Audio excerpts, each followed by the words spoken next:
3 দিন বন্ধ থাকার পর রপ্তানিমুখী তৈরি পোশাক কারখানা ও বস্ত্রকল খুলেছে আজ। সকাল থেকে কারখানাগুলোয় রয়েছে কর্মীদের ভিড়। প্রিয় নম্বর সেট করে বিকাশে সেন্ড মানি করুন ফ্রি।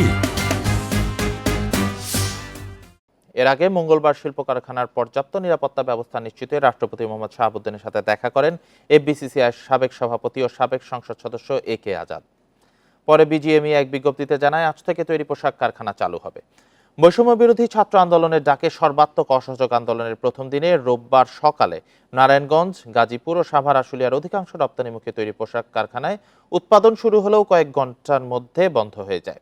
তারপর সোমবার ও মঙ্গলবার 2 দিন বন্ধ ছিল।